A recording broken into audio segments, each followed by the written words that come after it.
बिस्मिल्लाहिर्रहमानिर्रहीम। अल्लाह के नाम से शुरू जो सबसे बड़ा है, बाबरकत है उसका नाम, और लाखों करोड़ों दुरूद व सलाम उसके आखिरी नबी ख़ातमुन नबिय्यीन इमामुल अंबिया महबूब खुदा जनाब हज़रत मुहम्मद मुस्तफ़ा सल्लल्लाहु तआला अलैहि वसल्लम पर, आपकी आले पाक पर। अस्सलामु अलैकुम व रहमतुल्लाहि व बरकातुहू। कैसे हैं आप लोग?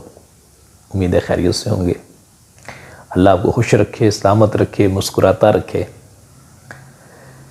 मेरी आज की ये जो वीडियो है ये काफ़ी इम्पोर्टेंट है उन लोगों के लिए, बिलखसूस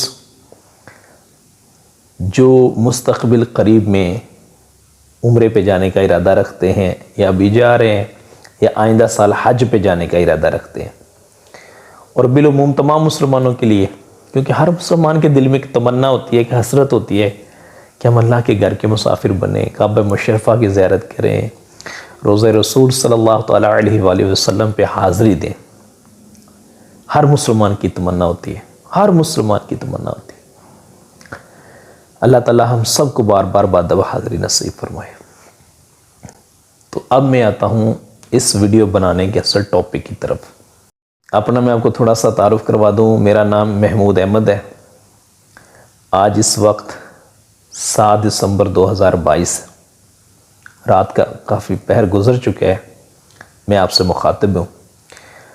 2016 से लेके अभी तक अल्हम्दुलिल्लाह अल्लाह की रहमत से, अल्लाह की अता से, अल्लाह के फ़ज़ल से मैं हज और उम्रा वाले ज़ायरीन की तरबियत, उनकी ट्रेनिंग्स करवाता हूँ।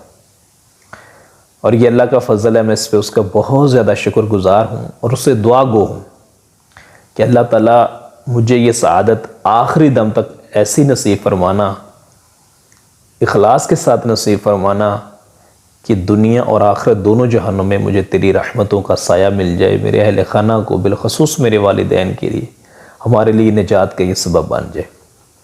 आमीन या रब्बुल आलमीन। बेसिकली जो मैं हज उम्रा की ट्रेनिंग करवाता हूँ, इसका मुहर्रिक क्या बना, ये सोच मुझे कैसे मिली, कैसे मैंने ये सिलसिला शुरू किया, अब किस लेवल पे चल रहा है, मुस्तक़बिल में हमारा क्या प्लान है, मसाइल क्या क्या होते हैं ज़ायरीन के, जो मैंने ख़ुद ऑब्ज़र्व किए, जो पता चला मुख्तलिफ हुज्जाज इकराम से कोऑर्डिनेशन।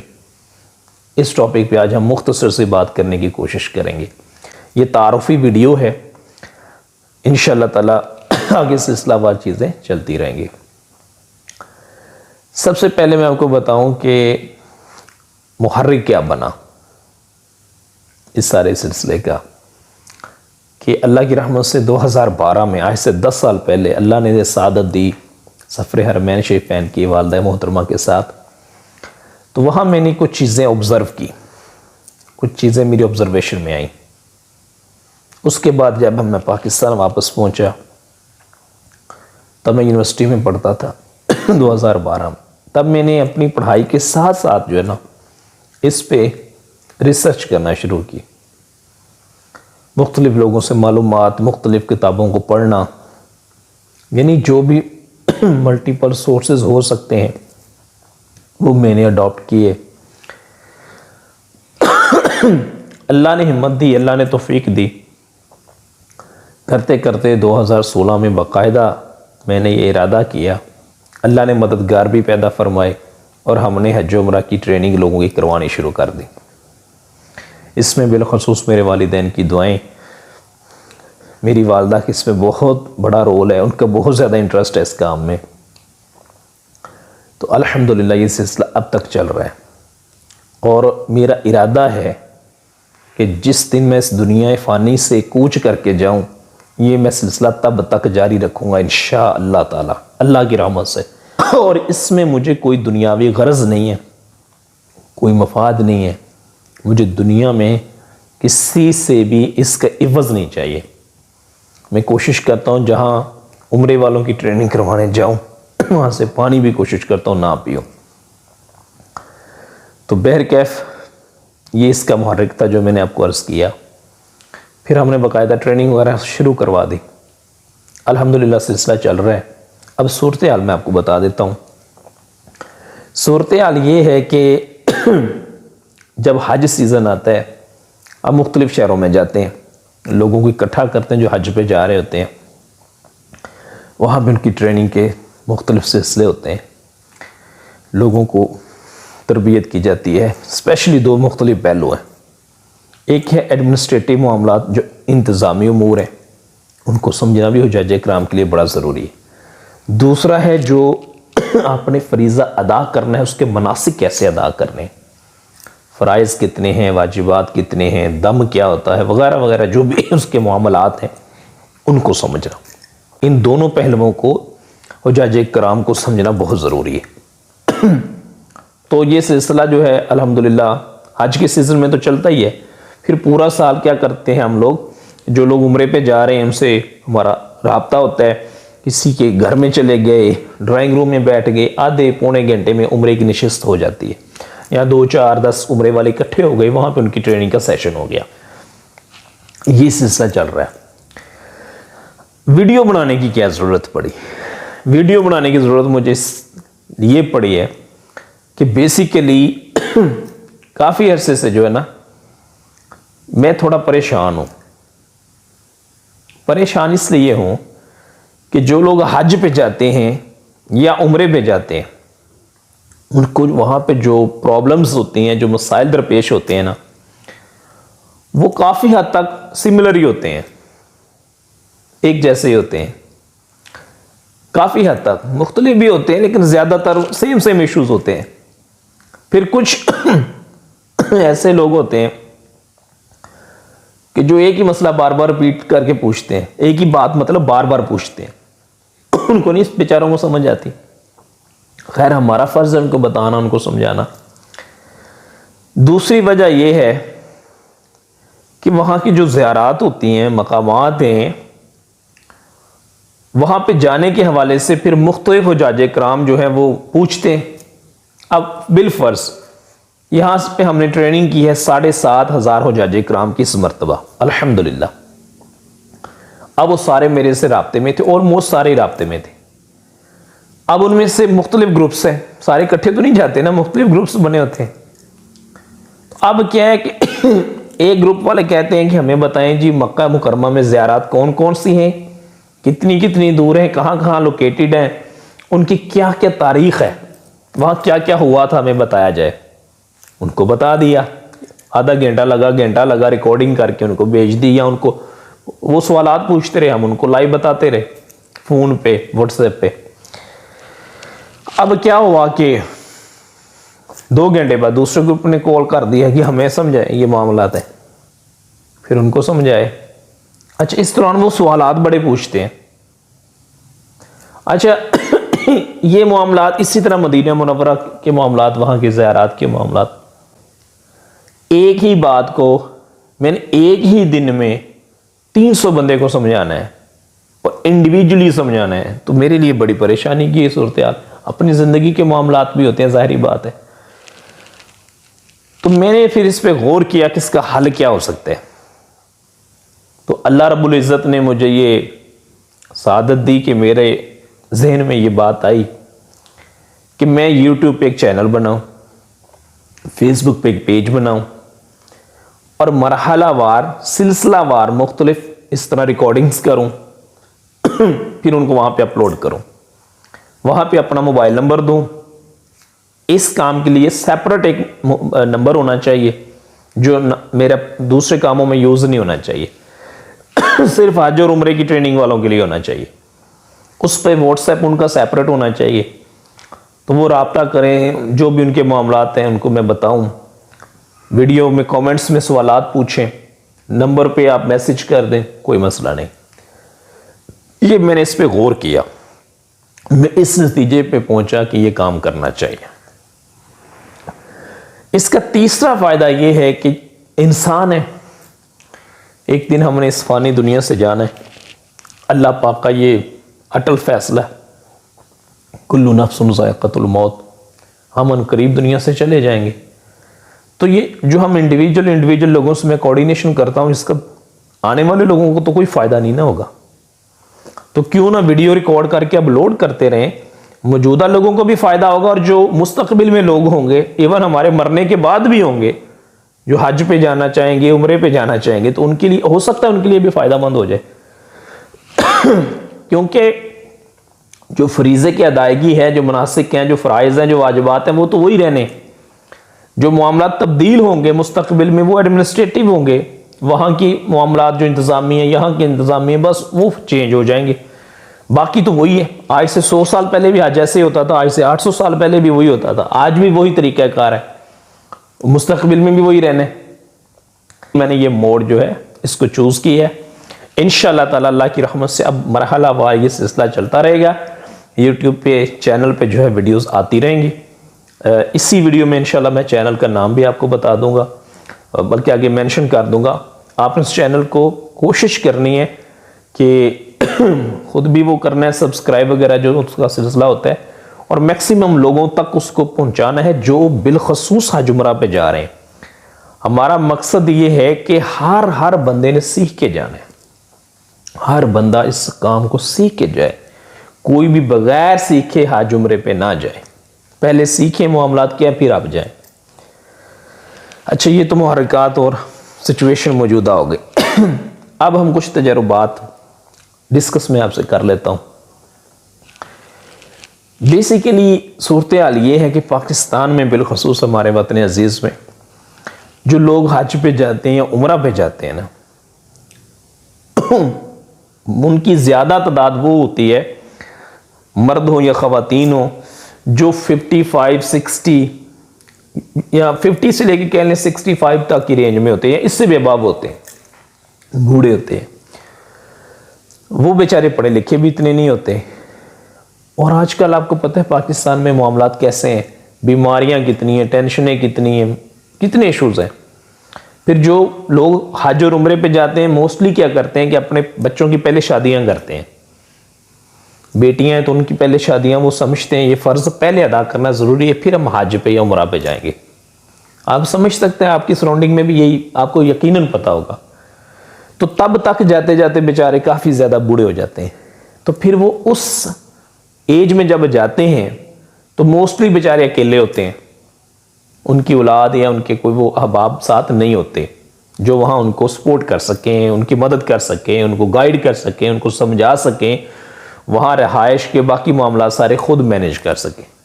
बूढ़े होते हैं बेचारे, अकेले होते हैं, मोस्टली ऐसे ही होता है। यंग भी जो होते हैं ना, वो ट्रेनिंग नहीं लेके जाते क्योंकि कोई बाकायदा फोरम नहीं है। ऐसा नहीं है कि पाकिस्तान में लोग सीखना नहीं चाहते। हमारे वतनी अजीज़ में लोग बहुत मोहब्बत करते हैं हरमैन शरीफैन से। ना लेके जाने वालों के साथ जो जो मामलात होते हैं, मैंने खुद देखे हैं, सुने हैं, हुज्जाज कराम ने बताए, वो भी आपसे शेयर करूंगा।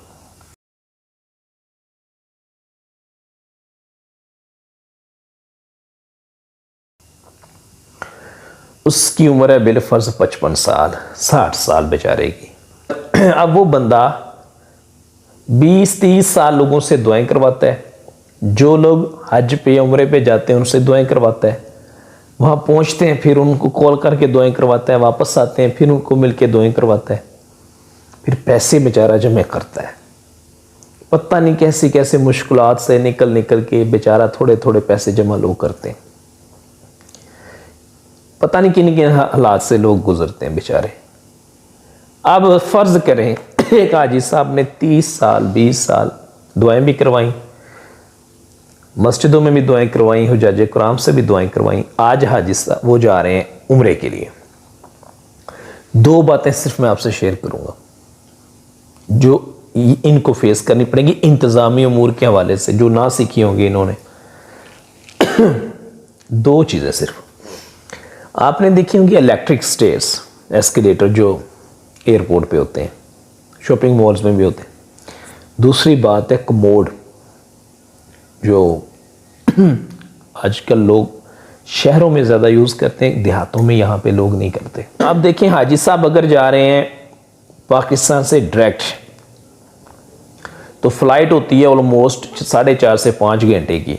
फ़र्ज़ करें वो लाहौर से जा रहे हैं, लाहौर से जद्दा की फ़्लाइट होगी 4.5 से 5 घंटे की, और बिलफर्ज हाजी साहब जा रहे हैं वाया वाया मतलब दुबई से मस्कत, ओमान, कतर, दोहा, कहीं से भी वो वाया जा रहे हैं।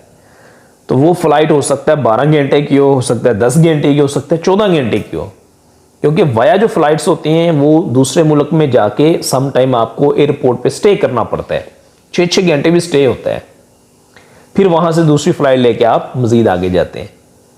अब हाजी साहब जनाब बिल फर्ज मिसाल के तौर पे हाजी साहब की फ़्लाइट है लाहौर एयरपोर्ट से दिन 12 बजे की, 4 घंटे पहले हाजी साहब ने एयरपोर्ट पे चेक इन करना है।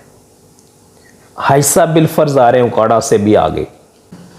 अब हाजी साहब के घर से लेके लाहौर एयरपोर्ट तक का जो फासला है वो 2 से 2.5 घंटे का है। अब आपने मेरी बात बड़ी तवज्जो से सुननी है, बड़ी तवज्जो से।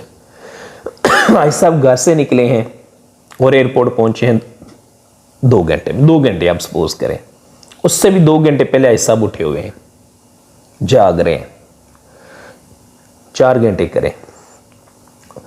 अब 4 घंटे पहले हाजी साहब एयरपोर्ट पे पहुंच के चेक इन वगैरह के जो मामलात हैं सारे कस्टम के और ये वो जो सारे क्लियर हो गए, हाजी साहब अंदर चले गए। 4 घंटे हाजी साहब ने वहाँ इंतज़ार करना है। कितने घंटे हो गए? 8। 4 पिछले, 4 एयरपोर्ट के स्टे के। अब फ्लाइट हाजी साहब की बिल फर्ज आप मिसाल के तौर पे समझें डायरेक्ट की। हाजी साहब आप जहाज़ में बैठ गए, 4 घंटे और 4 8 घंटे हाजी साहब को हो गए नींद से बेदार हो गए, यहाँ तक पहुँच के सारे मामला क्लियर करते करते। अब हाजी साहब बैठ गए जहाज़ में जनाब। अगर तो है डायरेक्ट फ्लाइट फिर तो हाजी साहब 5 घंटे में जद्दा पहुँच जाएंगे एहराम की हालत में, उम्रे के लिए जा रहे हैं। और अगर वाया फ्लाइट है तो फिर हाजी साहब को हो सकता है 10 घंटे लगे या 12 लगे। अच्छा, हम फ़र्ज़ कर लेते हैं डायरेक्ट फ्लाइट का। हाजी साहब जब जहाज़ में बैठे हैं तो जैसे ही जहाज़ टेक ऑफ करेगा, हमारे मोस्टली बूढ़े जो हैं उन बेचारों को शुगर है। पाकिस्तान वैसे भी मेरा ख्याल दुनिया में दूसरे तीसरे नंबर पे आता है जहाँ शुगर के सबसे ज़्यादा मरीज़ है। अब हाजी साहब जो है जैसे ही जहाज़ में बैठे हैं वहाँ पे कोल्ड ड्रिंक्स भी मिलेगी, पानी भी मिलेगा, सब कुछ मिलेगा। हाजी साहब हालत एहराम में। अब हाजी साहब ने वो पानी भी पिया है, खाना भी खाया है, अंदर कूलिंग सिस्टम होता है, जहाज़ ठंडा होता है अंदर से। 1 घंटे बाद या आधे घंटे बाद हाजी साहब को वॉशरूम जाने की ज़रूरत। अब हाजी साहब वॉशरूम गए, जब वहाँ पहुँचे वहाँ तो कमोड लगा हुआ था। हाजी साहब ने तो ज़िंदगी में कमोड इस्तेमाल नहीं किया था, ना किसी ने ट्रेनिंग करवाई थी, ना कोई प्रैक्टिस थी, ना किसी ने बताया भी नहीं था। अब हाजी साहब हालत एहराम में,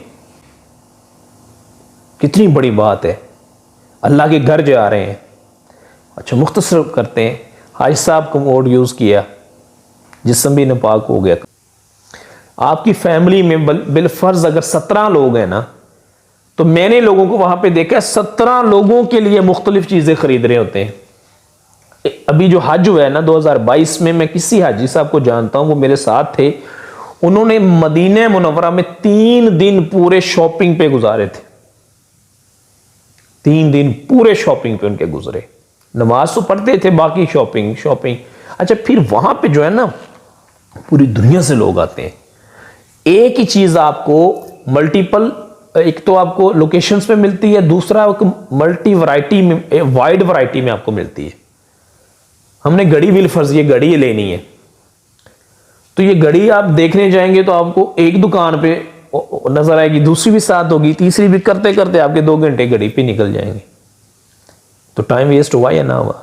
और वहां का टाइम बड़ा कीमती है, लिटरली बड़ा कीमती है। हरमैन शरीफ है तो फिर सुभान अल्लाह, यहाँ तो सांसें जो आपको मिली है ना, ज्यादा से ज्यादा अल्लाह के जिक्र में गुजारें, अल्लाह से दुआएं करते गुजारें, अल्लाह से इल्तिजाएं करते गुजारें। अल्लाह मैंने यहाँ से खाली हाथ नहीं जाना, मैंने दामन भर के तेरी रहमतों का लेके जाना है, मगफिरत लेके मैंने तेरे से जाना है, फजल लेके तेरे से जाना है, दोनों जहानों की रहमतें तेरे से लेके जाना है।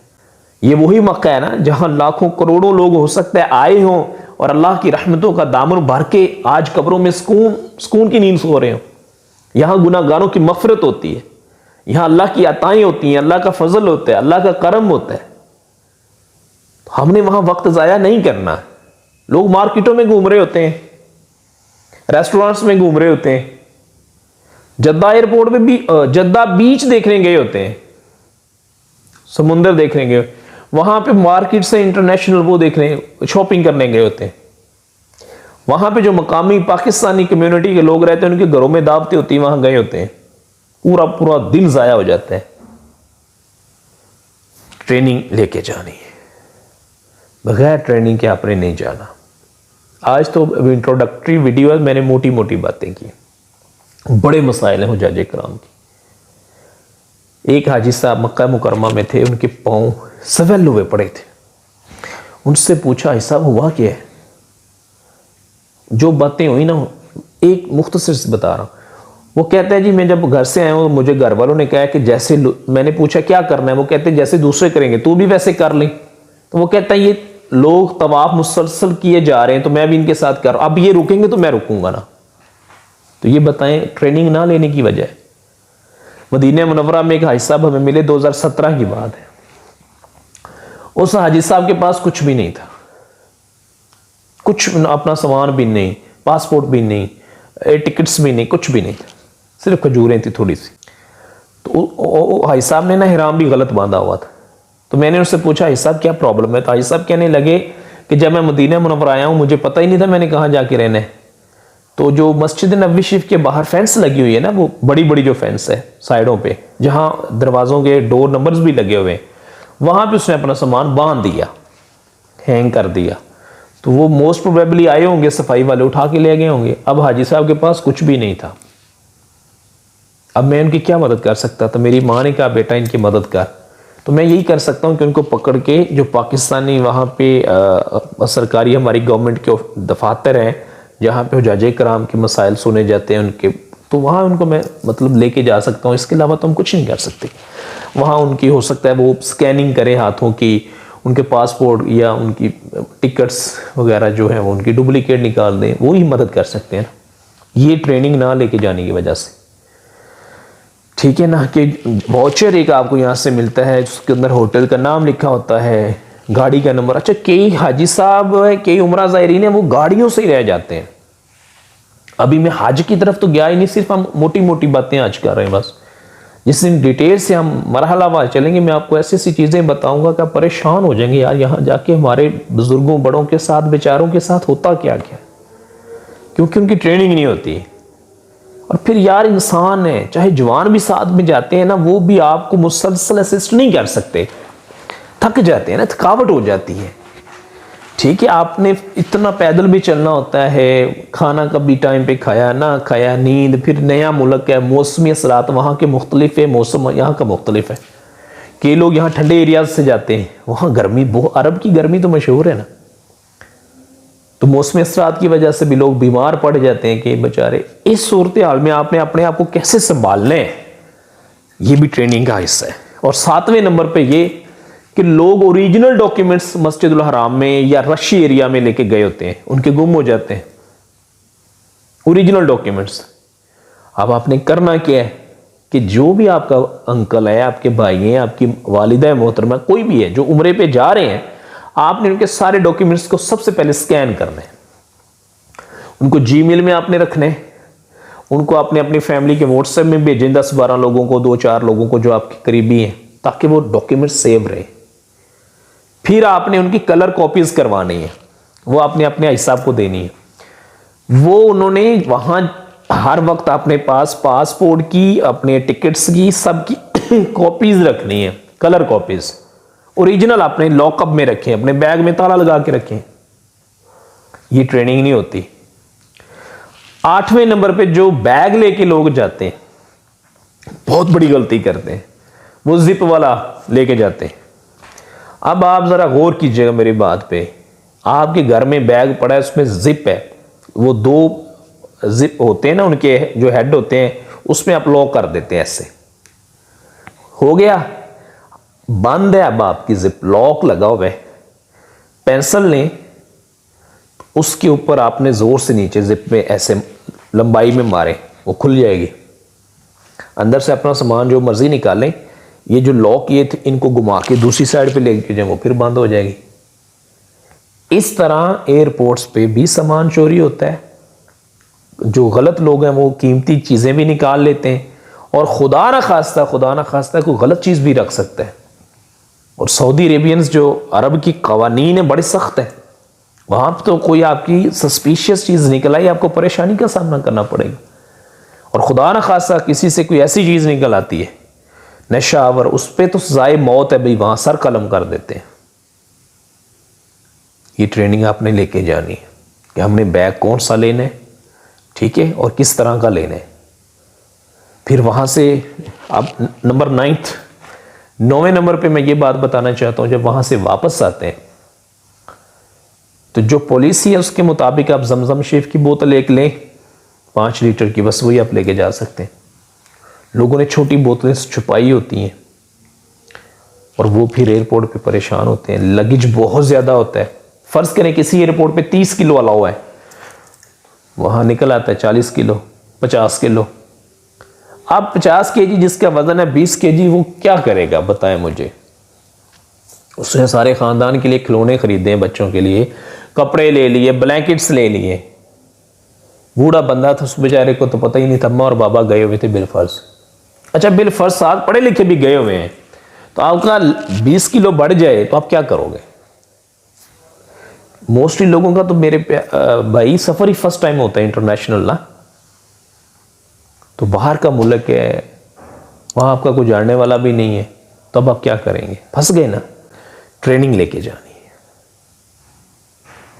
नंबर 10, खाने के मामलात बड़े अजीबोगरीब होते हैं। यहां घर में क्या होता है हमारे कि एक घर का फर्द है वो नमक कम खाता है, एक ज्यादा खाता है। एक को ब्लड प्रेशर है, खुदा ना खास्ता किसी को ब्लड प्रेशर है, किसी को शुगर है, जो भी घर, हर घर के मामला डिफरेंट होते हैं। और हर घर के लोगों का जो खाना का जो नमक और बाकी मसाला जो टेस्ट है, किसी का स्पाइसी होता है, किसी का कम स्पाइसी होता है, डिफरेंट होता है ना।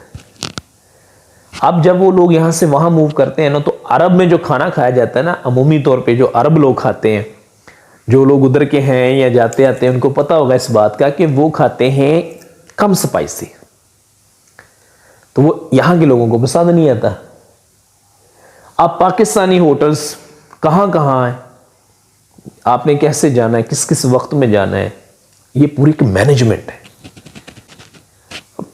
आपके साथ काफिले में 10 लोग हैं बिलफर्स, आपके खानदान के 10 लोग हैं ना, तो वो एक जैसा खाना नहीं खाएंगे। अब आपने उनको कैसे मैनेज करना है। लोग हरम शरीफ के बाहर खाना वो दस्तरखान लगा के बैठे होते हैं, आपने मैनेज करना है, अपने रूम में खाना खाना है, टाइम एक रखना है, मामलात को देखना है, ज़ियारात पे जाना है, इकट्ठे जाना है। फिर मस्जिदुल हराम में 11वें नंबर अब मैं बात कर रहा हूँ, मस्जिदुल हराम में और रशी एरिया में लोग गुम हो जाते हैं। बूढ़े लोग होते हैं, अम्मा बाबा, उनके पास मोबाइल ही नहीं होते भी हैं तो बेचारों को पता ही नहीं होता यूज़ कैसे करना है। आप जिस होटल में पहुंचे हैं वहाँ रिसेप्शन से आपने कार्ड लेना है, वो सबके गले में डालना है या सबकी पॉकेट्स में रखना है। फ़ोन नंबर लिख के आपने अपना, जो पढ़ा लिखा बंदा है, वो सारे उम्रे वाले आपके जो 7-10 लोग हैं सबके अपने पॉकेट्स में रखना है, बेल्ट वाली में। को गुम हो जाए तो वहाँ किसी से कॉल करवा लेनी है। फिर मस्जिदुल हराम जब आपने पहुँचना है, सबसे पहले आपने उन सबको एक जगह पे इकट्ठे करना है, एक निशानी बतानी है। जैसे अब वो मक्का क्लॉक टावर है, इसके सामने हमने बैठना है, इस पिलर पे को गुम हो जाए तो यहाँ आगे बैठ जाए। ये पहले आपने सारा डिसाइड करना है। उम्र से भी पहले लोगों के अजीज गुम हो जाते हैं, 3-3 घंटे, 5-5 घंटे, 10-10 घंटे नहीं मिलते। अब मिसाल के तौर पे आप लोग उम्रे पे गए हैं, आपके ग्रुप में जो है ना 10 लोग हैं,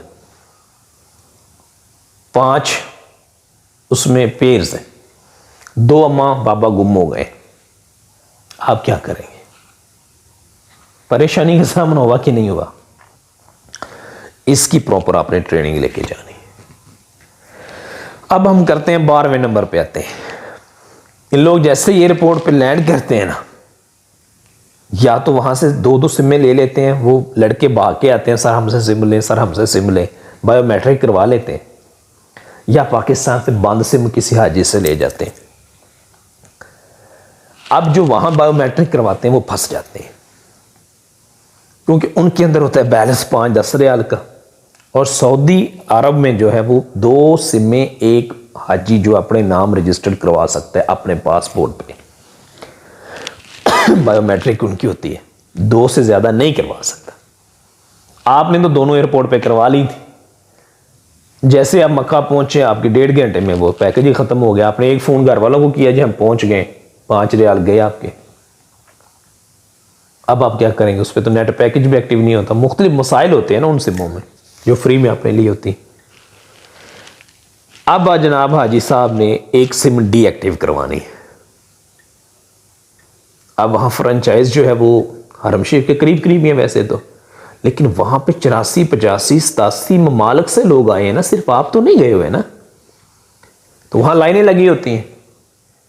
आप यकीन करें, मैं ज़ाती तौर पे उन हुज्जाज कराम को जानता हूँ, हज के सीज़न में जो गए थे, ज़ोहर की नमाज पढ़ के वो गए थे सिम डीएक्टिव करवाने, और इशा की नमाज के बाद जाके उनकी सिम एक डीएक्टिव हुई थी, वो भी इंटरव्यू के बाद। कितना टाइम वेस्ट हुआ। इसकी प्रॉपर मैनेजमेंट है, इसकी बाकायदा ट्रेनिंग में हम बताते हैं, सिखाते हैं, ये आपने सीख के जाना है। अब 13वें नंबर पे आ जाए। जो टेक्नोलॉजी है ना उसका यूज़ बड़ा इंपॉर्टेंट है। अब हमारी इबादत के जो मामलात इंतज़ामी, उसमें भी टेक्नोलॉजी बड़ी वहाँ पे शामिल हो चुकी है कि मस्जिदुल हराम में मस्जिद नबवी शरीफ रियाज़तुल जन्ना में आप मोबाइल एप्लीकेशन के ज़रिए अप्रूवल लेके जाएंगे। अब बाबा को तो नहीं पता ना, उसने तो ज़िंदगी में कभी एंड्रॉयड यूज़ ही नहीं किया, पता ही नहीं है, तो वहाँ जाके वो फिर परेशान बेचारे होते हैं, कोई बताने वाला नहीं होता, फंस जाते हैं। उनको हमने सिखाना है। इसी तरह आजकल मस्जिदुल हराम में जो मताफ का हिस्सा है ना, वहाँ पे आप बगैर एहराम के नहीं जा सकते। अब आपने उम्रा तो करना नहीं, उम्रा तो आपने कर लिया, आपने वैसे नीचे जाना है। आपने हतीम काबा जो है उसके अंदर जाके नवाफल पढ़ने हैं, आपने मिज़ाब रहमत के नीचे जाना है, आपने मुसल्ले आदम अलैहिस्सलाम पे जाना है, आपने रुकने यमानी पे जाना है, आपने हजर अस्वद पे जाना है, आपने बाबे काबा पे जाना है, आपने दीवार मुस्तजार पे जाना है, आपने हतीम काबा पे जाना है, मकाम मुल्तज़म पे जाना है। तो ये सारे खाने का मकाम इब्राहीम पे आपने जाना है। तो ये सारे तो बैतुल्लाह शरीफ के साथ साथ की जगह है ना, तो वहाँ रश बड़ा होता है। अब इसकी बाकायदा मैनेजमेंट है कि आपने वहाँ जाना तो कैसे जाना है। अब 2 चादरें बंदे ने लिपेटी होती है ना, तो वो उतर भी सकती हैं, रश है ना, ये आपने एहतियात कैसे करनी है। अब लोग जब उम्रे पे जाते हैं ना, उम्रा अदा करने जाते हैं, नीचे उतरते हैं, वो खाना काबा को जाके छू रहे होते हैं। हालांकि खाना काबा के आपने करीब नहीं जाना उम्रे की हालत, एहराम की हालत में। जब उम्रे के लिए आप एहराम की हालत में नीचे पाबंदियों के साथ हैं, आपने खाना काबा को नहीं छूना, क्योंकि बैतुल्लाह शरीफ के गिलाफ पे लोगों ने बड़ी ज्यादा खुशबू लगाई होती है, तो आपने तो खुशबू को छूना ही नहीं है हालत एहराम में। लोग पहले जाके लिपटे होते हैं जनाब। अब उनको क्या कौन समझाएगा। डॉक्यूमेंट्स गुम कर लेते हैं, वापसी का नहीं पता, बसेस का नहीं पता, लोग मक्का रह जाते हैं, मदीने की बसें चली जाती हैं, अनपढ़ होते हैं, पैसे भी नहीं होते बेचारे, थोड़े थोड़े पैसे जमा करके तो यहाँ से गए होते हैं। अब वो बुलेट ट्रेन तो अफोर्ड नहीं बेचारे कर सकते ना, और वहां समझाने वाला गाइडर भी कोई नहीं होता यार, कौन समझाएगा। ट्रेनिंग लेनी है मेरे भाई। 15वें नंबर पे आ जाए। वहां पे जो होटल्स है ना, उनकी बाकायदा एक मैनेजमेंट का सिस्टम है, उसको समझना, यहां से समझ के जाना बहुत जरूरी है। ये एक पढ़े लिखे बंदा साथ होना चाहिए, जो जाते ही सबसे पहले उनसे होटल्स की सारी डिटेल्स ले, रूम्स की सारी डिटेल्स ले, उसके बाद किस किस रूम में किस किस हाजी ने कितनी कितनी तादाद में रहना है, कौन कौन आपस में लड़ता है झगड़ता है, उनको सेपरेट कैसे रखना है, खाना कहाँ पे बैठना है, होटल में कितने बजे निकलना है, होटल के करीब करीब दुकानें कौन सी है, किस किस को क्या चीज़ चाहिए, वो कौन बंदा ला के देगा, खाना किस किस वक्त का कौन कौन लेके आएगा, ये प्रॉपर आपने मैनेज करना होता है। लेकिन लोग नहीं करते, परेशान होते हैं। 10 लोग गए हैं, 6 इधर गए हुए हैं, 2 इधर गए हुए हैं, 3 इधर गए हैं, एक अम्मा कमरे में बैठी रो रही है, मैंने खुद देखा है, कोई पूछने वाला नहीं होता। तो मेरे भाई ये चीज़ें हमने सीख के जानी है। ये आपको मैंने चंद चीज़ें बताई। अभी ज़ियारात की हमने बात नहीं की। अभी हमने मुशायरे मुक़द्दसा में जो आपने 5 दिन हज के दिनों में गुजारने, उनके मामला तो अभी डिस्कस ही नहीं किए। अभी तो बहुत कुछ डिस्कस करना है।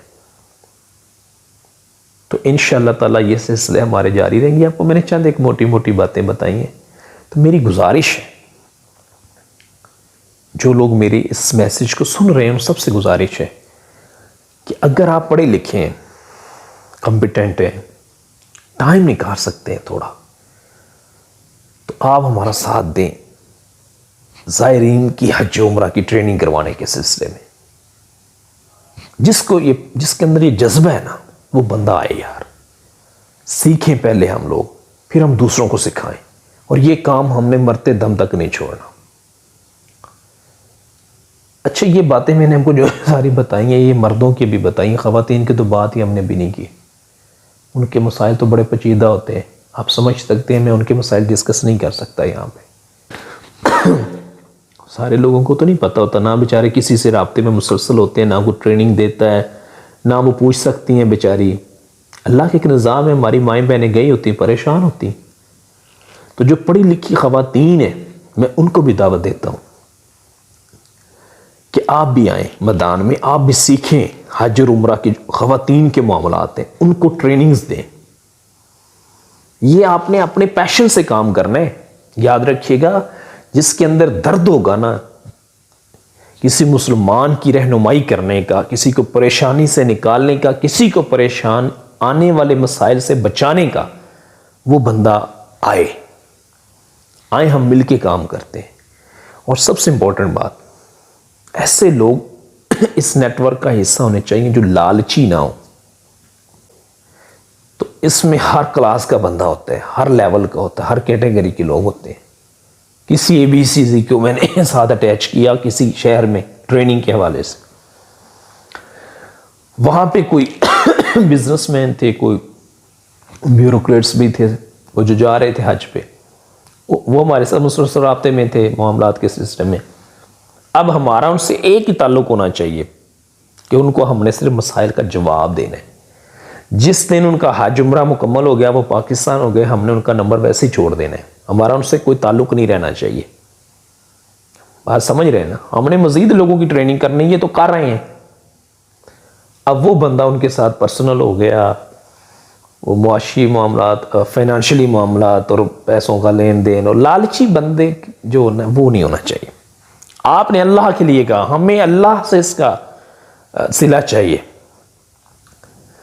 अल्लाह तबारक व तआला सूरह रहमान में फरमाता है ना, बिस्मिल्लाहिर्रहमानिर्रहीम, हल जज़ाउल इहसान इल्लल इहसान, नेकी का बदला नेकी। अल्लाह ताला हमें ये सआदत दे, इसमें बरकत भी अता फरमाए, और इसको हमारे लिए दुनिया और आखिरत में निजात का, राहत का, सुकून का, बरकत का सबब बनाए। ये हमारा मकसद होना चाहिए। हमने पर्सनल PR बना के, लोगों से कांटेक्ट लेके, उनसे राब्ते बना के क्या करना है? मुझे बताएं, क्या हम दुनिया से ले जाएंगे? आप आगे की तरफ देखें, कितने लोग पड़े हैं यार मार्केट में जो परेशान हैं, कितने लाखों लोग उम्रे पे। पाकिस्तान दुनिया का वो मुल्क है जहां हज पे मेरा ख्याल है पहले या दूसरे नंबर पे सबसे ज्यादा लोग जाते हैं, और उम्रे पे तो एक साल में पता नहीं 30-30 लाख लोग जाते हैं। हमने उनकी ट्रेनिंग करवानी है। हमने किसी से PR नहीं बनानी, किसी के साथ ताल्लुकात नहीं इस्तवार करने, किसी को दोस्त नहीं बनाना। हमारा पर्सनल किसी से कंसर्न ही नहीं होना चाहिए। पर्सनल कंसर्न सिर्फ अल्लाह से रखें, रिस्क अल्लाह से मांगे। मैं यशाउ बिगैर हिसाब, मेरा रब कुरान में फरमाता है, जब मैं चाहता हूं बगैर हिसाब ही रिस्क अता फरमाता। तो ये उससे मांगना है, ताल्लुक उससे हमने स्ट्रांग रखना है। हमारी हर जरूरत हमारे अल्लाह ने पूरी करनी। उदऊनी इस्तजिब लकुम, मेरे से मांगो मैं दूंगा, दुआ मांगो मैं कबूल करूंगा। अल्लाह कुरान पाक में फरमाता है। तो हमने उससे दुआ करनी है। एवं किसी अमीर के साथ ताल्लुकात बनाए, किसी बिजनेसमैन के साथ बनाए, क्या फायदा है भाई? इन सब को छोड़ें। ये हज कर रहे हैं, ये उम्रा कर रहे हैं, इनको छोड़ दें। अब आपने देखना जो नए लोग जा रहे हैं, हमने उनको ट्रेनिंग देनी। ये बहुत बड़ा मैदान है। यहाँ लाखों लोग एक साल में आपको मिलेंगे और आपने एक एक की खिदमत करनी, एक एक को सिखाना है, लेकिन अल्लाह की रजा के लिए। ये बात सबसे पहले ज़हन में रखें। कोई दुनियावी हिर्स, दुनियावी ताल्लुक, वास्ता, रिलेशन, क्या फ़ायदा? क्या मतलब? दुनिया में कितने बादशाह आए हैं, जो ऐसे बादशाह हैं जिन्होंने पूरी दुनिया पे भी हुकूमत की है, क्या ले गए हैं मुझे बताएं? हमने क्या साथ ले जाना है? अभी मैं आपसे बात कर रहा हूँ, अभी मैं मर जाऊँ ना, कल इस वक्त से पहले मुझे गड्ढे में फेंक दिया जाएगा, मट्टी में दफन कर दिया जाएगा। ये औकात है हमारी टोटल। हमारे 100 बंदों से ताल्लुकात हो, 300 ब्यूरोक्रेट से ताल्लुकात हो, सियासतदानों से ताल्लुक, क्या उसमें से निकलना है यार? आपका सिर्फ अल्लाह रब्बुल इज्जत से ताल्लुक मजबूत होना चाहिए। छोड़ दें दुनिया में इससे उससे, मेरा ये मेरा, कोई किसी का नहीं है, अल्लाह ही सबका है। एक वक्त आना याद रखें जब हमने उन्हें और हमारे रब ने उन्हें, तो क्यों ना हम दुनिया में अपनी तमाम उम्मीदों का महवर सिर्फ अल्लाह रब्बुल इज्जत की जात को बनाएं। खैर बात किसी और तरफ निकल जाएगी, तो लालची बंदा नहीं होना चाहिए, कॉम्पिटेंट हो, पढ़ा लिखा हो, काबिल हो, कॉन्वर्सेशन अच्छी हो, गुफ्तगू करना जानता हो। सबसे इंपॉर्टेंट चीज़ है कि आपने कन्वे करना है मैसेज। शाये जो बंदा है, जो बंदा बोलने में डरता है, वो ये काम नहीं कर सकता। सीखना पड़ेगा थोड़ा आपको, थोड़ा ना पब्लिक से डील करना। जो लोग पब्लिक डीलिंग का काम स्पेशली करते हैं ना, वो लोग ये काम कर सकते हैं। ठीक है, आपने हर लेवल, हर क्लास के बंदे को डील करना है। डील क्या करना है? आपने उम्रा ट्रेनिंग, हाजी ट्रेनिंग करवानी, उनके मसाइल आएंगे, आपने वो सुनने, नोट करने हैं, जो बता सकते हैं बताने, जो नहीं बता सकते वो हम उलमा इकराम से रहनुमाई लेंगे। तो ये सूरत हाल है। तो मैं सबको दावत देता हूं, जो लोग ये वीडियो देख रहे हैं, चाहे मर्द हैं चाहे ख़वातीन है, कि आप इस मैदान में आए। अल्लाह के लिए हमने काम करना है और हमने ये काम ज़रूर करना है। यकीन करें, इतने लोग परेशान होते हैं, हज वाले, उम्रे वाले, कोई पुरसाने हाल नहीं उनका होता, कोई उनको समझ नहीं होती। हज की बातें फिर कभी करेंगे। यकीन करें, लोग हज में गुम हो जाते हैं, यही नहीं पता कि अब मैं अरफात से जब निकला हूं तो मैंने मुज़दलिफ़ा जाना है। लोग मुज़दलिफ़ा भी नहीं पहुंचे, मैं जानता हूं। जो मुज़दलिफ़ा से निकले उन्होंने कहां जाना उनको नहीं पता। आज किस शैतान को कंकरी मारनी नहीं पता, कुर्बानी कब करनी, हलक कब होना है, उसके बाद क्या होना है, तवाफ़ ज़ियारा क्या होता है, तवाफ़ ज़ियारा के बाद सही होती है नहीं होती, कुछ नहीं पता। कौन सिखाएगा? लालच से मुबर्रा, लालच से पाक होके हमने काम करना है। अपने आपके पास अल्लाह ने जो आपको सादत दी है, आपकी जेब में 500 रुपये है, तो आपने उसको साइड पे जमा करते जाएं कि 6 महीने में, साल में मैंने 2000 रुपये, 10,000, जितनी अल्लाह ने आपको तौफीक दी है, मैंने पैसे जमा कर लिए हैं। इनको इंशाल्लाह मैं पूरा साल हज और उम्रा की जो ट्रेनिंग के लिए मेरे अखराजात आएंगे, मैं वहां इस्तेमाल करूंगा। किसी से हमने मांगने भी नहीं है, ना जरूरत। अल्लाह अपने अलावा किसी का मोहताज ही ना करे, अल्लाह से मांगे, वो हमारी मदद जरूर करेगा इंशाअल्लाह। तो ये खैर मैं दावत दे रहा हूं आपको, जो भी हर शहर से लोग जो मुझे सुन रहे हैं, कॉम्पिटेंट हैं, वो मेरे से कांटेक्ट करें। इंशाल्लाह हम एक नेटवर्क डेवलप करेंगे और फिर हम इंशाल्लाह लोगों की ट्रेनिंग करेंगे। इस वक्त मेरे पास मोबाइल में मेरा ख्याल है कोई 12-14 ग्रुप्स हैं हज उम्रा ट्रेनिंग के, और उसमें अल्हम्दुलिल्लाह काफ़ी लोग हैं जो माशाल्लाह ये अल्लाह ने जिनको सादत दी है। ठीक है, ज़ाहिर बात है एक बंदा सब कुछ नहीं कर सकता। एक बंदा लाहौर में होना चाहिए, एक उकाड़ा में होना चाहिए, एक साहिवाल में होना चाहिए, एक जेलम में होना चाहिए, गुजरात में होना चाहिए, एक लाड़काना होना चाहिए, एक गोटकी में होना चाहिए, 2 कराची में होने चाहिए, 2 इस्लामाबाद में होने चाहिए, एक पिंडी में होना चाहिए, एक अटक में होना चाहिए, एक कसूर में होना चाहिए, एक खानेवाल में होना चाहिए, शेरगढ़ में होना चाहिए, शकरगढ़ में, मुख्तलिफ शहरों में 1-1, 2-2 बंदे होने चाहिए, पढ़े लिखे हो, अच्छा बोलना जानते हो, पब्लिक कॉन्वर्सेशन पब्लिक फोरम पे कर सकते हो। कोई लंबी चौड़ी हमने तकरीरें नहीं करनी, वहां मोटी मोटी बातें उनको समझानी है। जब हुजाजे कराम को आपने इकट्ठा करना है तो वहां मोटी मोटी बातें उनको समझानी है। बाकी डिटेल्स जैसे जैसे फिर टाइम गुजरता जाएगा हम उनको बताते जाएंगे। एक सेशन में सब कुछ नहीं बताना। एक क्लास में कभी आपने देखा टीचर ने पूरी बुक पढ़ाई हो, कभी नहीं एक सेशन में हर चीज़ बतानी, कैटेगोरिकली आपने बात करनी। आज का सेशन सिर्फ एडमिनिस्ट्रेटिव इश्यूज पे होगा। आज का सेशन सिर्फ जज कराम की तैयारी के सिलसिले में होगा। आज का सेशन आपका घर से लेके एयरपोर्ट से लेके वाया या डायरेक्ट फ्लाइट वहां से जद्दा एयरपोर्ट, वहां के मामला से लेके आपने होटल तक पहुंचने के मामला को हम डिस्कस करेंगे। आज का सेशन वहां के एडमिनिस्ट्रेटिव इश्यूज के मुतालिक होगा। आज का सेशन जो हमने यहाँ के और वहां के कानून को फॉलो करना है, कौन कौन से डॉक्यूमेंट्स लेके जाने हैं, कौन कौन से नहीं लेके जाने, कौन कौन सी कॉपीज करवानी है, कहां कहां हमने रखना है, कहां कैसे वहां एहतियात करनी, इस टॉपिक पे होगा। आज का सेशन ज़ियारात मक्का मुकरमा पे होगा। आज का सेशन सिर्फ उम्रे की जो उसकी अदायगी है उसके सिलसिले में होगा। आज का सिलसिला खाना काबा मुशर्रफा की तारीख पे होगा। काबा मुशर्रफा जो है, इसके चारों कोनों के नाम क्या है, दीवार मुस्तजार किसका नाम है, हतीम काबा क्या चीज़ है, मुसल्ला आदम अलैहिस्सलाम क्या है, मिज़ाब रहमत क्या है, मकाम मुर्तज़म किसको बोलते हैं, दीवार मुस्तजार किसको बोलते हैं, हजर असवद किसको बोलते हैं, रुकन यमानी किसको बोलते हैं, मकाम इब्राहिम किसको बोलते हैं, सफ़ा व मरवा क्या है, सई किसको बोलते हैं, मताफ किसको बोलते हैं। आज हम इस पर इंशाल्लाह बात करेंगे। इससे अगला सेशन जो होगा वो जो खाना काबा के करीब करीब की ज़ियारत है, हम सिर्फ उस पर होगा, जो आप पैदल कर सकते हैं, जो आपको कोई बताता ही नहीं। टैक्सी वाले के पास जाएंगे, वो कहेगा जी 200 रियाल दें, और इंशाल्लाह हम आपको बताएंगे आप 2 घंटे में 1.5 घंटे में जो है वो सारी ज़ियारत भी करेंगे, हर मस्जिद में नफल भी पढ़ेंगे, और इंशाल्लाह ताला हम आपको डिटेल तस्वीरों के साथ बाकायदा इंशाल्लाह आपको बताएंगे। हरम शरीफ से पैदल मैक्सिमम 2 किलोमीटर के रेडियस के अंदर अंदर सारी ज़ियारत है जो हम आपको बताएंगे। बाकी जो दूर है, मशार मुक़द्दसा है, मीना, मुज़दलिफ़ा, अरफात है, या आपने जबले नूर पे जाना है, जबले सौर पे जाना है, वो ज़ाहिरी बात थोड़ा दूर है। उनको कैसे मैनेज करना है, ये भी एक मैनेजमेंट है। नहीं पता होता, 4 गए हुए जी, कहाँ गए जी, हम जबले सौर पे गए हुए हैं, 2 जबले नूर पे गए होते हैं, वहां से ऊपर से अम्मा को चोट लग जाती, शौक में मोहब्बत में ऊपर चली जाती है। अब अम्मा की उम्र 70 साल है या 55 साल है, 60 साल है, वो चोट लग जाती, बाबा साथ है, बाबा उसको कैसे वहां से उठा के नीचे लाएगा। इस साल जब मैंने हाजियों की ट्रेनिंग करवाई है, मैं उनके साथ सर खपा खपा के थक गया था कि वहां मक्का मुकर्रमा में अल्हम्दुलिल्लाह ट्रेनिंग करवाते रहे कि आपने किसी पहाड़ पे हज अदा करने से पहले नहीं चढ़ना। ये भी लोग फिर भी गए थे। क्यों नहीं चढ़ना?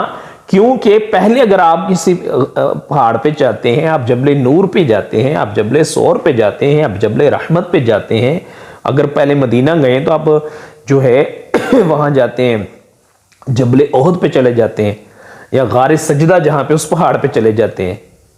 वो कितना ऊंचा पहाड़ है जहां पे गज़वे खंदक उसके साथ वाला जो पहाड़ है। तो अगर इनमें से किसी पे भी आप या किसी और पहाड़ी पे भी चले जाते हैं, बिलफर्ज लोग वादी जिन में जाके पहाड़ियों पे चढ़े होते हैं, वादी बैजा में जाके पहाड़ियों पे चढ़े होते हैं, तो वहां आपको लगी चोट, अभी हज आपने अदा करने हैं, वो 5 दिन मुशक्कत वाले अभी आने हैं, मेहनत वाले अभी आने हैं, उससे पहले ही आपने चोट लगवा ली, आप कैसे उसको अदा करेंगे, मुझे ये बताएं। लेकिन लोग फिर भी गए होते हैं। तो बहरकैफ हमने ट्रेनिंग्स करवानी है इंशाअल्लाह ताला, अल्लाह की रहमत से करवानी है, अल्लाह की मदद से करवानी है। हम अल्लाह ताला से दुआ गो हैं, अल्लाह ताला हमें इसकी सआदत दे, इसकी तौफीक दे और इसमें बरकत अता फरमाए, हमारी रहनुमाई भी फरमाए और हमें आखिरी दम तक अपने लिए खालिसतन ये काम करने की तौफीक भी दे। अल्लाह ताला आपका और मेरा हामी व नासिर हो। ये एक इंट्रोडक्टरी वीडियो थी, एक तारफी समझ लेती, तो बस वो बात कहाँ से कहाँ चली गई है। तो इंशाल्लाह अब ये सेशन जारी रहेंगे। आपने यूट्यूब चैनल को सब्सक्राइब करना है, लाजमी करना है, बल्कि वो जो बेल आइकॉन बना होता है ना, उसके ऊपर ऑप्शन आती है ऑल की, उसको क्लिक करने का एक फायदा ये होता है कि नेक्स्ट कोई भी वीडियो अपलोड होगी ना तो आपको नोटिफिकेशन आ जाएगा, वो भी आपने करना है और मैक्सिमम लोगों को बताना है। इंशाअल्लाह ताला हम ये सिलसिला अल्लाह की रहमत से चलाएंगे, आगे बढ़े। अभी बहुत से मामलात हैं। अभी देखिए मुझे आपसे बात करते हुए तकरीबन 53 मिनट होने वाले हैं और अभी हमने मोटी मोटी चीज़ा बातें की, डिटेल्स में तो हम गए ही नहीं है। तो अगर हम डिटेल्स में जाके बातें करना शुरू कर दें ना, अल्लाह अल्लाह तो फिर वो मतलब नहीं, हम इसको मरहला वाला आगे लेके चलेंगे इंशाल्लाह। इसको वॉल्यूम वाइज इंशाल्लाह आगे हम नशिस्तें होंगी, अल्लाह ने चाहा तो हम इसको मज़ीद तो आगे लेके चलेंगे इंशाल्लाह ताला। अल्लाह पाक आपका और मेरा हामी नासिर हो, खुश रहें, सलामत रहें, शादो आबाद रहें। मक्का जाएँ, मदीना जाएँ, जब आप वहाँ पहुँचे हम गुनाहगारों को भी दुआ में याद रखें। प्यारे आका सल्लल्लाहु तआला अलैहि वसल्लम ख़ातमुन नबिय्यीन इमामुल अंबिया महबूब खुदा सल्लल्लाहु तआला अलैहि वसल्लम के गुंबद खज़रा पे जब आपकी हाज़िरी हो, मवाजा शरीफ पे हाज़िरी हो, वहाँ हमारा सलाम अर्ज़ करें, वहाँ भी उनकी क़ुर्बत में हमें याद करें। खाना काबा के साथ जब आप लिपटे हों, तवाफ़ कर रहे हों, हमारे लिए भी दुआ करें। अल्लाह ताला हमें दुनिया में और आखिरत दोनों जहानों में कामयाबी नसीब फरमाए। हमेशा दोनों जहानों की कामयाबी मांगे। ये जहान तो मुख्तसर है, कुछ भी नहीं है। कुल्लु मन अलैहा फ़ान, हर चीज़ से ख़त्म हो जाना है। वयबक़ा वजहु रब्बिका ज़ुल जलाली वल इकराम, और तेरे रब का नाम रह जाना जो इज़्ज़त वाला है, वक़ार वाला है, ताकत वाला है, अज़मतों वाला है। तो बहरकैफ़ इंशाअल्लाह ताला हमने ये काम जारी रखना है अल्लाह की रहमत से। जो लोग इसमें इंटरेस्टेड हैं, करना चाहते हैं ये काम, लेकिन ये है कि इस काम को जिसने करना है ना, एक बात ज़हन में रखें कि काम को छोड़ना नहीं है। एक तो लालची नहीं को बंदा हो, ये ज़हन में रखें, ठीक है। और दूसरा ये कि मुस्तकिल मिजाजी से काम करना है, और इसके लिए आपको हर हफ्ते टाइम देने की ज़रूरत नहीं है। पूरा साल आपके उम्रे वाले चंद मोहल्ले में चंद लोग ही होंगे ना जो जाते हैं, आपके मोहल्ले में 1000 लोग तो नहीं जाते। उनकी बस ट्रेनिंग हमने करवानी होगी, और अल्लाह ने चाहा तो इंशाल्लाह ये हमारा वीडियो वाला सिलसिला चल निकला ना, तो इंशाल्लाह ताला ये वीडियो के ज़रिए अल्लाह फजल फरमाएगा। इंशाल्लाह बहुत सारे लोगों को वीडियो के ज़रिए हम कोशिश करेंगे यूट्यूब पे अपलोड कर दिए, पूरी दुनिया में कहीं पे भी लोग देखें उसको, उनको सीखने को इंशाल्लाह मिलेगा। उनकी कुछ ऐसी सिचुएशनल चीज़ें होंगी कि जो हर बंदे की डिफरेंट होती हैं, डिफरेंट मामलात हैं, तो वो फिर हमसे कांटेक्ट करके पूछ सकते हैं। मैंने इसके लिए इंशाल्लाह ताला कल एक सेपरेट सिम लूँगा लहदा से, वो नंबर फिर मैं आपको दूंगा, स्क्रीन पे भी आ जाएगा। उसी नंबर पे आपने कांटेक्ट करना है। ये नंबर मैं आपको नहीं दूंगा, ये ऑलरेडी जो हुज्जाज कराम के पास है, ये बहुत ज़्यादा लोगों के पास है, तो मैं आपको वही नंबर दूंगा इंशाल्लाह ताला, जो एक यूनिक नंबर होगा, सिर्फ इस काम के लिए होगा। आप कॉल करें, आप मैसेज करें इंशाल्लाह आपको। और दूसरी बात यह कि कोशिश ये करें कि कॉल कभी ना करें। बड़ी एक्सट्रीम सिचुएशन में जाके ज़रूरत पड़ भी सकती है, लेकिन ज़्यादातर कोशिश करें कि आप वॉइस मैसेज भेजें। वॉइस मैसेज का ये फ़ायदा होता है कि अब सपोज करें कि बंदा सफ़र में है, सो रहा है, बीमार है, 100 मामलात ज़िंदगी के होते हैं, या किसी दूसरे से बात कर रहा है। अब उस हालत में आप फ़ोन करेंगे, जी मैं इस टाइम जो है वो मक्का मुकरमा में जो है वो वहाँ खड़ा हूँ, मिना में, मुज़दलिफ़ा में या अरफात में, तो यहाँ क्या हुआ था, कहाँ कहाँ क्या क्या चीज़ है, कौन सी मस्जिद है। अब उस हालत में मैं आपको कैसे बता सकता हूँ, उनकी डिटेल्स नहीं बता सकता। तो उसका बेहतरीन हाल ये कि आपने मुझे मैसेज छोड़ दी है कि हमें वहाँ ये प्रॉब्लम फेस करनी पड़ रही है, ये इशू है, बस का मसला है, हमारे साथ कोई ताबुन नहीं कर रहा, ये प्रॉब्लम, वो प्रॉब्लम, मोबाइल गुम हो गया है, फलां हो गया, जो भी है आप कर देते हैं। जैसे हम फ्री होगा, मैं इंशाल्लाह मैं आपका वॉइस मैसेज सुन के प्रॉपर उसको रिस्पॉन्ड करूँगा। और जिस दिन आप हाजी उम्रा करके आ जाएंगे, फिर आप अल्लाह हाफिज़, अल्लाह के हवाले। सिर्फ आपने दुआ में याद रखना है, आपसे कोई दुनियावी गर्ज नहीं है। आप उम्रे पे जा रहे हैं, आपने मुझे फ़ोन करना है, मैं आपके घर आऊँगा, मगर मुझे आपसे कुछ नहीं चाहिए। आपने सादा पानी भी नहीं पिलाना, वो भी मैं अपने घर से पी के इंशाल्लाह आऊँगा। अगर आप दूर हैं तो मैं बाहर रेस्टोरेंट से खाना खा के आऊँगा, आपसे नहीं खाऊँगा। आपसे मुझे कोई गर्ज नहीं है, कुछ नहीं चाहिए, कोई तोहफा नहीं उधर से लेके आना, कुछ नहीं आपसे चाहिए। लोग जो ट्रेनिंग्स करवाते हैं ना, जो हुज्जाज कराम आते हैं, उनको गिफ्ट भेजते हैं, ये काम नहीं करना। लालची बंदे का नहीं होना है। हमें वहां से एक ही चीज चाहिए कि वहां जाके आपने हमारे लिए दुआ करनी, कि अल्लाह ताला हमें दुनिया और आखिरत में अपनी रहमतों का साया दे दे, अल्लाह ताला हमारी मगफिरत फरमा दे, अल्लाह अपने अपने अपने कर्म में ले ले। इससे बड़ा और क्या चाहिए हमें? क्या करेंगे हम तोहफे लेके आपसे, क्या करेंगे? मतलब ये अल्हम्दुलिल्लाह मुझे मेरी माँ ने मदीना मुनव्वरा का तोहफा दिया, काफ़ी है, पूरी ज़िंदगी इससे गुजर जाएगी, मुझे दूसरी घड़ी की ज़रूरत नहीं। क्या करेंगे हम 10 घड़ियाँ लेके, क्या करेंगे मुझे बताएं? ज़रूरत ही नहीं है ना। कोई दे भी तो उससे कहना नहीं, किसी से कोई चीज़ नहीं लेनी, किसी हाजी से गिफ्ट नहीं लेना, किसी हाजी से किसी किस्म का कोई कंसर्न नहीं रखना, मुझे ऐसे लोग चाहिए। हमें अल्लाह से लेना है और वो बेहतरीन जज़ा देने वाला है। जज़ाकुमुल्लाहु खैरा व अहसनल जज़ा फि दुनिया वल आखिरा। हमें वो जज़ा चाहिए, हमारे अल्लाह से चाहिए। अल्लाह ताला आपका और मेरा हामी नासिर हो। दौरान गुफ्तगू कोई गलती हो गई हो, कोई बात बुरी लगी हो, उसके लिए मैं मुआज़रत ख़्वाह हूँ। इंशाअल्लाह आइंदा सिलसिलों में फिर आप ये अल्लाह ने चाहा तो इंशाअल्लाह मुलाकात होती रहेगी। अल्लाह आपको खुश रखे, सलामत रखे, शाद आबाद रहें। अल्लाह आपको दोनों जहानों में कामयाबियों से नवाजे। आपके सदक़े दुआएं मेरे हक़ में भी कबूल फरमाए। दुआ कीजिएगा मेरे लिए, मेरे वालिदैन के लिए। बिलखसूस मेरी वालिदा बीमार हैं, उनको शुगर भी है, काफ़ी परेशान रहती हैं। अल्लाह उनको सेहत, आफ़ियत, तंदरुस्ती वाली दराज़ी उम्र बिल सेहत, दराज़ी उम्र बिल खैर, दराज़ी उम्र बिल आफ़ियत नसीब फरमाए। और हमें उनकी, अपने वालिदैन की, अपने माँ की, अपने बाप की ज़्यादा से ज़्यादा खिदमत करने की सआदत और तौफ़ीक़ अता फरमाए। अस्सलामु अलैकुम व रहमतुल्लाहि व बरकातुहू।